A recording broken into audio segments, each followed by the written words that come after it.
यो त मैले घोषणै गरे म राजालाई हातमा समातेर लिएर दरबारमा लिएर जान्छु कुन चाहिँ पुलिस र आर्मीले रोक्दो रहेछ रोकेर देखाओस् म लिएर जान्छु सुरु दुर्गा प्रसाई नेपालका एक चर्चित व्यवसायी चिकित्सा संस्थापक र राजनीतिक कार्यकर्ता।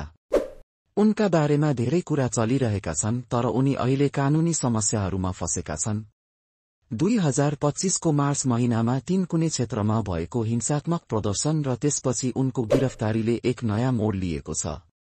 आज हामी दुर्गा प्रसाईको गिरफ्तारीको पूरा विवरण बुझ्ने प्रयास गर्नेछौं।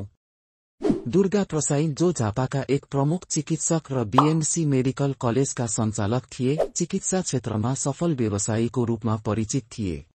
तर पछिल्लो केही वर्षमा उनले राजनीतितर्फ कदम राखे र आफ्ना विचार र क्रियाकलापहरूले उनलाई विवादको केन्द्रमा ल्यायो। 2025 सालको मार्च महिनामा काठमाडौँको तीनकुने क्षेत्रमा भएको प्रदर्शनमा दुर्गा प्रसाईको नेतृत्वमा भएको आन्दोलनले हिंसात्मक रूप लियो। प्रदर्शनमा प्रहरी र प्रदर्शनकारीहरू बीचको भिडन्तले 2 जनाको मृत्यु र दर्जनौं घाइते बनायो। यस घटनाले प्रसाईलाई निकै विवादमा ल्यायो र उनी फरार भए। प्रसाईको गिरफ्तारीका लागि नेपाली र भारतीय प्रहरी बीच गहिरो समन्वय भएको थियो। 11 अप्रिल 2025 मा उनलाई भारतको आसाम राज्यको बाक्सा जिल्लाबाट पक्राउ गरेर नेपाल ल्याइएको थियो। उनका समर्थकहरूले भने उनी राजनीतिक रूपमा शिकार भएका हुन्, जबकि आलोचकहरूले यसलाई कानूनी उल्लङ्घनको परिणाम मानेका छन्। प्रसाईको खिलाफ संगठित अपराध र राज्यविरुद्धको षड्यन्त्र जस्ता गम्भीर आरोपहरू लगाइएको छ। काठमाडौँ जिल्ला अदालतले उनलाई 12 दिनको हिरासतमा राख्ने आदेश दिएको छ। प्रहरी अनुसन्धान गर्दा उनलाई हिंसात्मक प्रदर्शनमा संलग्न भएको आरोप छ, जसका कारण धेरै मानिसहरूको ज्यान गुमियो। प्रसाईको गिरफ्तारीले सार्वजनिक प्रतिक्रिया पनि जन्माएको छ।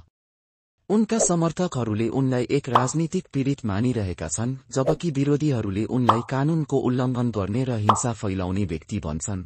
दुर्गा प्रसाईको गिरफ्तारीको यो घटनाले नेपाली राजनीति र समाजमा ठूलो प्रभाव पार्नेछ।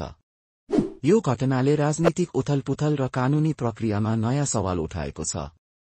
तपाईलाई के लाग्छ?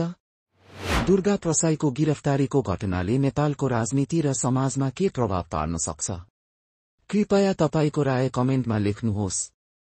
यदि तपाईलाई यो डकुमेन्ट्री मन पर्यो भने कृपया हाम्रो च्यानललाई सब्स्क्राइब गर्नुहोस् र थप अपडेटका लागि बेल आइकन थिच्न